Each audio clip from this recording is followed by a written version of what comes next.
Hello बच्चों, very good evening. तो third semester के एग्जामिनेशन आपके चल रहे होंगे, ख़त्म होने वाले हैं। ऑलमोस्ट आपने केमिस्ट्री के पेपर दे रखे होंगे। सो अब आपका टाइम आ चुका है केमिस्ट्री का, फोर्थ सेमेस्टर की केमिस्ट्री पढ़ने की। ठीक है, देखो जैसा कि आप लोगों ने थर्ड सेमेस्टर में पढ़ा पूरा केमिस्ट्री, आपको पता है थर्ड सेमेस्टर और फोर्थ सेमेस्टर के बीच में आपको बिल्कुल टाइम नहीं मिलेगा फोर्थ सेमेस्टर की पढ़ाई के लिए, क्योंकि आपका जो फोर्थ सेमेस्टर होता है उसमें टाइम गैप बहुत ही कम होता है। बिकॉज ये करीब मार्च तक आपका एग्जामिनेशन चलेगा थर्ड सेमेस्टर का, और मई में ख़त्म होना था फोर्थ सेमेस्टर। तो आप समझ लो मार्च से लेकर मई के बीच में आपको बहुत ही मार्जिनल महीने से 1.5 महीने या 2 महीने ज़्यादा से ज़्यादा टाइम मिलेगा। इससे ज़्यादा आपको टाइम मिलने वाला है नहीं। सो आपको फोर्थ सेमेस्टर तुरंत ही स्टार्ट करना पड़ेगा, इसीलिए मैं आज आपको इन्फॉर्मेशन देने वाला हूँ। कंप्लीट सिलेबस जो आपको पढ़ाई करनी है फोर्थ सेमेस्टर में।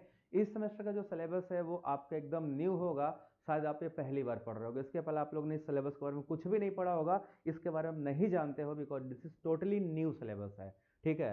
सो इस टॉपिक का जो हमें पढ़ना है उसका नाम है आपका स्पेक्ट्रोस्कोपी टेक्निक्स है। इसमें आपको पूरा स्ट्रक्चरल एनालिसिस और स्पेक्ट्रल टेक्निक्स होते हैं। क्वांटम से थोड़ा रिलेटेड है, तो क्वांटम केमिस्ट्री और एनालिटिकल टेक्निक के नाम से पेपर आपका जाना जाएगा। क्वांटम मतलब छोटे पार्टिकल, बहुत ही ज़्यादा छोटे पार्टिकल, और दूसरा उनका एनालिसिस क्वांटम टेक्निक का एनालिटिकल टेक्निक से एनालिसिस करना है। आपको बाकी डिटेल मैंने आपको ऑलरेडी बता रखा है, इसमें आपको क्या क्या चीज़ें करनी है। तो सभी बच्चे जो लोग न्यू होंगे, जिन्होंने थर्ड सेमेस्टर की पढ़ाई नहीं करी थी, वो लोग फोर्थ सेमेस्टर में जरूर चैनल को सब्सक्राइब करिएगा। और इस चैनल को सब्सक्राइब करके टेलीग्राम से जुड़ जाओ ना, क्योंकि वहाँ पर आपको सारे पीडीएफ में अवेलेबल करा दूंगा जो आपको पढ़ने हैं एग्जामिनेशन के लिए। आपको मॉक टेस्ट भी करा दूंगा, सारी अवेलेबल कराऊंगा। थोड़ा वक्त चाहिए उसके लिए मुझे। अभी मुझे सब कुछ बताना है डिटेल में क्या होने वाला है आपके साथ। ठीक है। आप सबने मिड टर्म और ये सबको पता होगा, सबके यहाँ होगा अबाउट द कोर्स में कि नंबर ऑफ सेमेस्टर टोटल 6 है बीएससी में। 3 साल के कोर्स में 6 सेमेस्टर हैं, जिसमें से आप 3 सेमेस्टर पार कर चुके हो, चौथे में आप एंट्री ले चुके हो। आपके 2 टाइप से एग्जामिनेशन होते हैं, थ्योरेटिकल एग्जामिनेशन और प्रैक्टिकल एग्जामिनेशन। ये हमेशा होता रहेगा, थियरी भी होगा और प्रैक्टिकल भी होगा। थियरी एग्जाम का जो पैटर्न है हम सब जानते हैं, थियरी 2 पार्ट में होते हैं। पहला पार्ट आपको जो थियरी का होता है वो एक सेमेस्टर एग्जामिनेशन होता है, दूसरा आपका मिड टर्म एग्जामिनेशन होता है।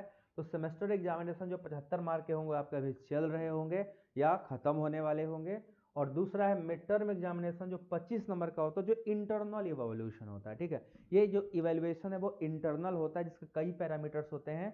और ये जो सेमेस्टर एग्जामिनेशन है सिर्फ एक ही पैटर्न है, फुल सिलेबस से क्वेश्चंस आएंगे, आपको सारे क्वेश्चंस करने हैं। एक और खास बात बता दूं, क्योंकि ये इवेंट सेमेस्टर है, तो इवेंट सेमेस्टर में बेसिकली होता क्या है, अभी तक जो पैटर्न रहा है वो ऑब्जेक्टिव पैटर्न पे क्वेश्चन कराए गए हैं। बट हम अब श्योरली ये नहीं कह सकते कि जो पीछे हुआ है वही आगे भी होगा। I am not sure about this. हो सकता है ऑब्जेक्टिव ही हो, या हो सकता है सब्जेक्टिव कर लें, तो ये मैं अभी नहीं कह पाऊंगा। बट आप पूरी कोर्स की तैयारी तो आपको करना पड़ेगा। सब्जेक्टिव होगा तब भी, ऑब्जेक्टिव होगा तब भी, पढ़ना तो आपको बेटा पूरा है। ठीक है ना। आपको 75 नंबर का रहेगा सब्जेक्टिव, और 2 घंटे में करना होगा 120 मिनट में। अगर आपका सब्जेक्टिव होता है 2 घंटे का पेपर होगा, ऑब्जेक्टिव होगा तो डिपेंड करेगा 1.5 घंटा 2 घंटा, वो डिपेंड करेगा एग्जामिनेशन कैसे शेड्यूल होता है, वो यूनिवर्सिटी बाद में डिसाइड करेगी। तो इस सेक्शन पर अभी हम लोग वेरिएबल हैं, हम फिक्स नहीं है, ये कुछ भी हो सकता है, थ्योरेटिकल भी हो सकता है और ऑब्जेक्टिव भी हो सकता है, डिपेंडिंग अपॉन यूनिवर्सिटी की नीड, टाइम गैप, हमारे पास कितना टाइम बचता है उसके हिसाब से काम होना है। ठीक है। आपका अगर मान लीजिए कि मिड टर्म एग्जामिनेशन तो आप सबको डिवाइडेड है, आपने दे रखा होगा पहले भी। 10 नंबर का ऑब्जेक्टिव क्वेश्चंस होते हैं, वाइवा और असाइनमेंट होता है 10 नंबर का, और attendance of the student activity सब कुछ 5 नंबर में आता है। तो टोटल 25 नंबर में, इसलिए आपको थोड़ा सा कॉलेज से अटैच रहना होता है, कॉलेज के टीचरों के साथ आपको से जुड़े रहना होगा। कैसे एग्जामिनेशन आना है, क्लासेस करनी पड़ेंगी, क्लासेस के बिना आपको थोड़ा सा दिक्कत होगा, मार्क्स घट जाएंगे, क्योंकि अगर आप अपसेंट रहोगे तो 5 नंबर तो ऐसे ही गया, और असाइनमेंट वाइवा आपको आएगा नहीं करने, तो ऐसे भी क्या 10 नंबर। इस 10 नंबर में अगर 10 सही कर ले तो ठीक है, नहीं तो और आपका लग जाएगा। ठीक है। इसके लिए आप क्लासेस करिए, पढ़िए, टीचर के कांटेक्ट में रहिए, आपको ज़्यादा फायदा होगा। ठीक है। अब देखते हैं सिलेबस के बारे में। तो अब मैंने जैसे बताया सिलेबस जो है वो क्वांटम मैकेनिक्स, क्वांटम केमिस्ट्री और आपका एनालिटिकल टेक्निक है, जो 8 यूनिट में बता हुआ है। 8 यूनिट का जो पहला यूनिट है वो एटॉमिक स्ट्रक्चर है, जिसके बारे में बेसिक आइडियाज आपको हैं, बेसिक आइडिया होंगे, बट यहाँ पे पूरे एडवांस आइडियाज लिखने हुए। एटॉमिक स्ट्रक्चर में idea de Broglie, Heisenberg uncertainty principle, Schrodinger wave equation, quantum numbers, shape of acidity of orbital, Aufbau Pauli exclusion principle, Hund's rule, ये आप सबने पहले भी पढ़ा हुआ है। ये फोर्थ सेमेस्टर केमिस्ट्री में भी था। फर्स्ट सेमेस्टर मैंने एक लेक्चर बनाया है, मैं इसको आपको दे दूंगा, ऑलरेडी बना हुआ है, इसको ज़्यादा मेहनत नहीं करना, बट ये सारा मैं पढ़ाऊंगा। तो एटॉमिक स्ट्रक्चर आपका पहला टॉपिक है, पहला यूनिट एटॉमिक स्ट्रक्चर हो गया। दूसरा यूनिट है एलिमेंट्री क्वांटम मैकेनिक्स। एलिमेंट्री का मतलब है कि क्वांटम मैकेनिक्स अपने आप एक केमिस्ट्री का एक ब्रांच है, जहाँ पे हम क्वांटम पार्टिकल की स्टडी करते हैं, वो काफ़ी बड़ा ब्रांच है, ठीक है। बट यहाँ पे सिर्फ एलिमेंट्री चीज़ें पढ़नी है, बहुत डीप नहीं पढ़ना है, एलिमेंट्री चीज़ें पढ़नी है, जिसमें आपको देख लो इतनी पूरी चीज़ें आएंगी। बोर मॉडल है, ब्लैक बॉडी रेडिएशन है, प्लैंक रेडिएशन है, फोटोइलेक्ट्रिक इफेक्ट है, अनसर्टेनिटी प्रिंसिपल है, ऑपरेटर्स हैं, श्रोडिंगर वेव इक्वेशन है, time independent and dependent, importance of one dimensional box है, इंपॉर्टेंस ऑफ वेव फंक्शन है, पोस्टुलेट ऑफ क्वांटम मैकेनिक्स है।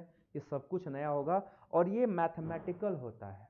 तो जो बायो के स्टूडेंट होंगे उनको थोड़ा सा यहाँ पे प्रॉब्लम होता है, क्योंकि this whole concept is totally mathematical. So mathematical आने पे थोड़ी सी तो दिक्कत होती है, बट डोंट वरी, आपको पढ़ोगे अच्छे से तो आ जाएगा। So don't worry about that. ये आपको क्वांटम मैकेनिक्स एलिमेंट्री पार्ट पढ़ना है सेकेंड यूनिट में, ठीक है। थर्ड यूनिट है जो मॉलिक्यूलर स्पेक्ट्रोस्कोपी, ये फिजिकल का पूरा पार्ट है। तो मॉलिक्यूलर स्पेक्ट्रोस्कोपी में आप पढ़ोगे रोटेशनल स्पेक्ट्रा, वाइब्रेशनल स्पेक्ट्रा और रमन स्पेक्ट्रम। ये तीन चीजें आपको पढ़ना है जो आप सब पहले नहीं पढ़े होगे। ये फर्स्ट टाइम इंट्रोड्यूस हो रहा है, पहले आप लोगों ने इसके बारे में नहीं पढ़ा होगा, ये आप पढ़ोगे यहाँ पे। ये काफ़ी इंटरेस्टिंग है, मज़ेदार चीज़ है, और इसको पढ़ने के बाद आपके दिमाग में बहुत सारी चीज़ें क्लियर होंगे, मॉलिक्यूल से रिलेटेड, उनमें होने वाले चेंजेस से रिलेटेड जो भी बातें सब आपको दिमाग में क्लियर कट हो जाएगा, ठीक है।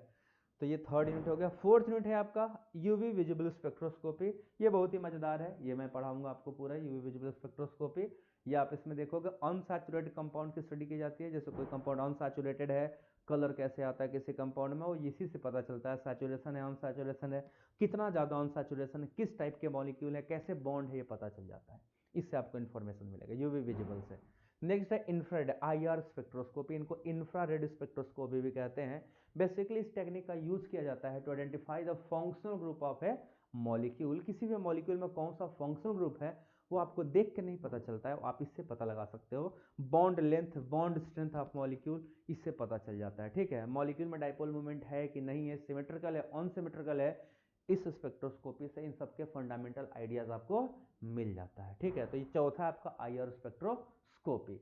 नेक्स्ट हमारा जो पांचवा पार्ट है बच्चों वो है एचएनएमआर spectroscopy.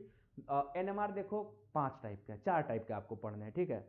एचएनएमआर, C13 NMR, P31 NMR, P मतलब फॉस्फोरस, और F19 फ्लोरीन 19 एनएमआर है, वो भी आपको पढ़ने हैं। बट यहाँ पे आपको एचएनएमआर ही पढ़ना है, कार्बन 13 अभी आपके यहाँ पे नहीं है।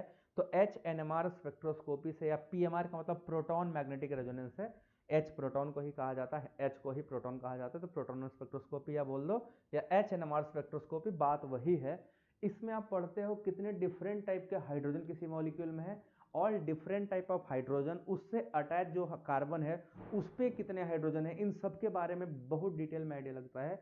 और इस एनएमआर स्पेक्ट्रोस्कोपी से किसी कंपाउंड में number of hydrogen, type of hydrogen के बारे में पता लगा सकते हैं। इस पर मैं डिटेल में लेक्चर जब पढ़ाऊंगा तो आपको पूरा बताऊंगा क्या इन्फॉर्मेशन मिलता है। So this is HNMR spectroscopy, one of the very important spectroscopy. ये आपको आगे चल के बहुत काम आने वाला है, ठीक है। ये 6th यूनिट है। 7th यूनिट में आप पढ़ोगे मास स्पेक्ट्रोस्कोपी। जैसे मान लो कोई कंपाउंड आपको दिया गया, आपको मास देख के नहीं पता चलेगा ना, आपको जो कंपाउंड बनाए हो उसका एग्जैक्ट क्या मास होगा, मॉलिक्यूलर मास क्या होगा, वो मास स्पेक्ट्रोस्कोपी से पता चलता है। इसको स्पेक्ट्रोस्कोपी नहीं, स्पेक्ट्रोफोटोमेट्री भी कहते हैं या स्पेक्ट्रोमेट्री कहते हैं, क्योंकि यहाँ पे मॉलिक्यूल एब्जॉर्ब नहीं करता, इमिट होता है, ब्रांच में टूट जाता है, यहाँ पे मॉलिक्यूल डिसोसिएट हो जाता है। सो एक टाइप का बोलोगे तो इमिशन स्पेक्ट्रोफोटोमेट्री है। तो मास स्पेक्ट्रोमेट्री में आप पढ़ोगे कैसे फ्रेगमेंटेशन होता है, मास स्पेक्ट्रम कैसे बनते हैं, लाइंस आते हैं, सारे प्रोसेस पढ़ोगे मास स्पेक्ट्रोमेट्री में, ठीक है। तो ये मास का अलग कहानी हो जाएगा। और आपका लास्ट यूनिट होगा separation technique and solvent extraction. मतलब 2-3 टाइप के अगर आपको मिक्सचर मिल जाते हैं कंपाउंड, तो कुछ होता है ना ऑर्गेनिक लेयर, एक होता है एक्वस लेयर। तो कंपाउंड कभी कभी ऑर्गेनिक लेयर में सॉल्युबल होते हैं, वो एक्वस लेयर में नहीं होते, कुछ एक्वस लेयर में सॉल्युबल होते हैं, ऑर्गेनिक में नहीं होते हैं। तो हम यहाँ पे टेक्निक लगा के सॉल्व करेंगे, डिफरेंशिएट करेंगे, मॉलिक्यूल को एक्सट्रैक्ट करेंगे। 2 डिफरेंट मिक्सचर में अगर हैं तो दोनों को सेपरेट कैसे करना है यहाँ पे पूरा पढ़ना है। तो this is called separation techniques. Chromatography इसी में आता है, क्रोमेटोग्राफी से भी हम कंप्लीट सेपरेशन करते हैं। तो आप इस यूनिट में पढ़ोगे पूरा सेपरेशन। तो आपका ये पूरा का पूरा नया है, ये पहली बार आपके सामने आएगा।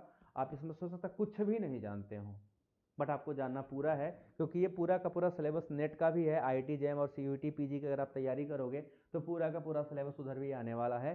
सो बी केयरफुल, ये तो आना ही आना है, यहाँ से क्वेश्चंस आने हैं। इस पूरे यूनिट से सबसे ज़्यादा क्वेश्चन आपको इसी यूनिट से, आपको यूनिट इससे नहीं मतलब पूरा आपको 4th सेमेस्टर से मैक्सिमम क्वेश्चन आपको मिलेंगे, और बहुत ही अच्छे क्वेश्चंस मिलेंगे।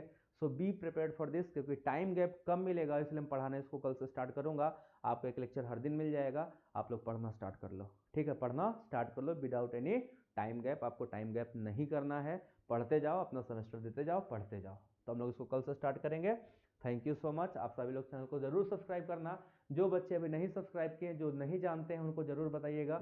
या आप लोगों से काइंड रिक्वेस्ट है कि जरूर बताना, इस सेमेस्टर में आपको फिर से पढ़ाने वाला हूँ, इस सेमेस्टर में आपको सारा कुछ सिखाने वाला हूँ। So thank you so much. मिलेंगे अब लेक्चर्स में, जो भी दिक्कतें होंगी वहीं डिस्कस करेंगे। टाइम वेस्ट नहीं करना है, आप सभी लोग पढ़ो अच्छे से। All the best, thank you so much.